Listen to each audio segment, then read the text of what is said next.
Hello everyone, welcome to the YouTube channel Physics for Medical and Engineering. Today we will going to learn Ruby laser. A ruby laser is a solid state laser that uses the synthetic ruby crystal as its laser medium. Ruby laser is the first successful laser developed by Maiman in the year of 1960. Ruby laser is one of the few solid state lasers that produce visible red light of a wavelength 694.3 nanometer. Now, construction of a ruby laser. A ruby laser consists of three important elements, that is laser medium, the pump source and the optical resonator. Now, let's see what is laser medium or gain medium in a ruby laser.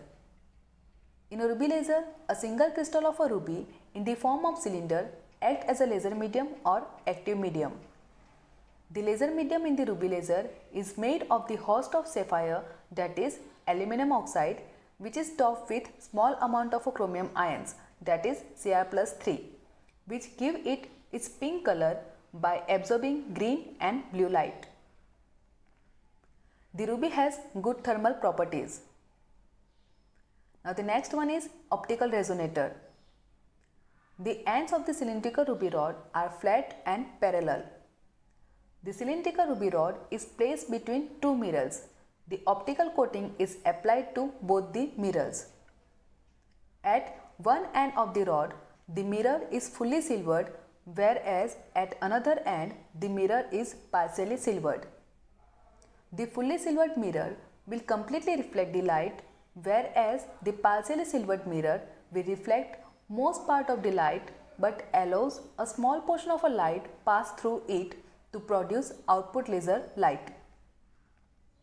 The ruby rod is surrounded by a glass tube in which water is circulated to maintain the temperature of the rod. Now let's see what is pump source or energy source in a ruby laser. The ruby rod is surrounded by a helical xenon flash tube which is connected with the power supply. This flash tube acts as a pump source that provides energy to the laser medium.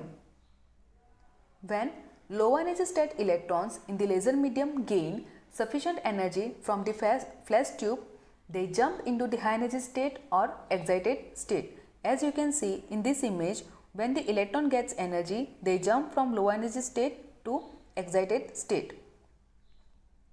In a ruby laser, population inversion is required to achieve laser emission, and population inversion is the process of achieving greater proportion of a high energy state than the low energy state.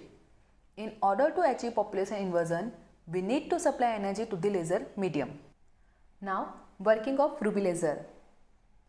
The ruby laser is a 3-level solid state laser. In a ruby laser, optical pumping technique is used to supply energy to the laser medium. Optical pumping is a technique in which light is used as an energy source to raise electrons from low energy level to the high energy level. Now, consider a ruby laser medium consisting of 3 energy levels E1, E2 and E3 with n number of electrons. We assume that the energy levels will be E1 is less than E2 and E2 is less than E3. The energy level E1 is known as ground state or low energy state. The energy level E2 is known as metastable state and the energy level E3 is known as pump state. Now, let us assume that initially most of the electrons are in the low energy state E1 and only a tiny number of electrons are in the excited state is E2 and E3. Now, as you can see here, when the light energy is supplied to the laser medium, the electrons in the low energy state or ground state gains enough energy and jumps into the pump state E3. The lifetime of a pump state E3 is very small and is nearly about 10 to power minus 8 seconds. So the electrons in the pump state do not stay for long period. After a short period, they fall into the metastable state E2 and this transition is radiation-less. The lifetime of a metastable state E2 is nearly about 10 to power minus 3 seconds, which is much greater than the lifetime of a pump state E3, and therefore the electrons reach E2 much faster than they leave E2. This results in an increase in the number of electrons in the metastable state E2, and hence population inversion is achieved, as you can see in this image. After some period, the electrons in the metastable state E2 falls into the lower energy state E1 by releasing energy in the form of photons. This is called spontaneous emission of radiations. This photon travels back and forth in the laser medium. Now, when this photon interacts with the electrons in the metastable state, it forcefully makes that electron fall into the ground state E1.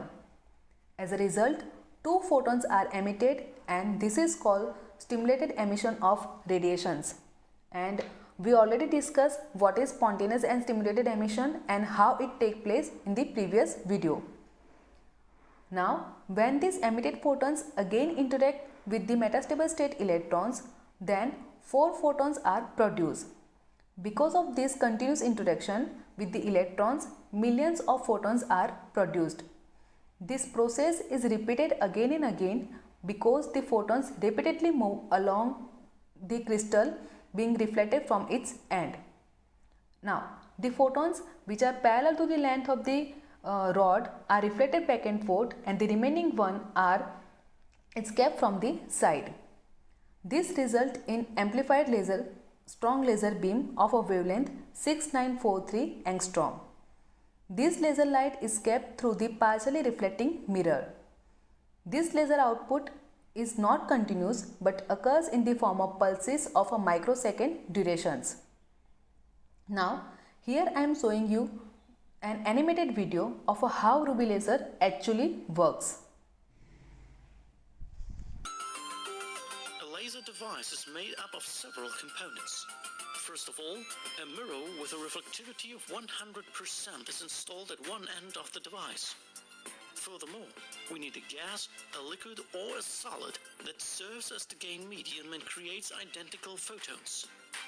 Another mirror with a reflectivity of about 98% must be installed at the other end of the gain medium. Another part we need is an energy source in order to use photons to raise electrons from a lower energy level to a higher one, a process called optical pumping. Now, let's have a look at the inside of the gain medium. The atom and the electron are in the ground state. Now, optical pumping, that is emitting energy in the form of photons, is used to raise the electron into a higher energy level. In this case, its energy level is E2. After a short period of time, the electron jumps into energy level E1 without emission of a photon. Consequently, the process of optical pumping cannot cause stimulated emission because there are two different amounts of energy present. The electron will maintain its energy level E1 for some time. Then, the atom will spontaneously emit a photon in a random direction as it relaxes to a lower electronic state. This photon may interact with an excited atom that hasn't emitted a photon yet. So, the photon hits the excited atom and causes a stimulated emission because the photon has the exact amount of energy to do that. Only photons emitted in a direction perpendicular to the mirrors will be reflected. The reflected photons initiate a chain reaction to produce more and more photons of the same kind. Furthermore, only photons with the same amount of energy and the same momentum will be part of the chain reaction. That's the reason why laser beams are strongly coherent and monochromatic. A very important aspect is the fact that many atoms must be in an excited state. For a laser to work, more atoms must be in an excited state than in lower energy states. This is called population inversion. The semi-transparent mirror allows some of the laser energy to be emitted while bouncing most of it back through the laser. There are many other cool things about lasers, but for now, that's all. So, in this way, laser light is produced by ruby laser. I hope you understood the working of ruby laser. In the next video, we will discuss how helium neon laser works. If you like the video, hit the like button and subscribe the channel for more such videos. Thank you.